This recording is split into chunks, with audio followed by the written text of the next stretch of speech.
In this video, I will show you how to make your mouse pointer to a highlighted mouse pointer. So let's start. At first, we open any web browser, then browse this website rw-designer.com. Then go to search option and type highlight. Then click on Go button. Then click on first link as shown.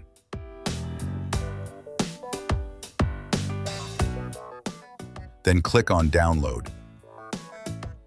After completing download, go to folder location. Then right-click on the zip file and select Extract All. Then select Extract. Then it will extract in a folder. Then we click on Start menu and go to Settings.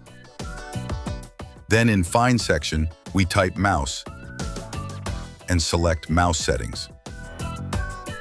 Then click on Additional Mouse Settings. Then go to Pointers. Then click on Browse. Then we select the highlight pointer from where we extracted our downloaded pointer.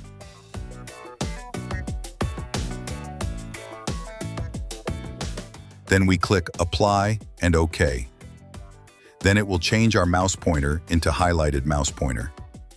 If you like this video, hit the like button and subscribe our channel. Thank you.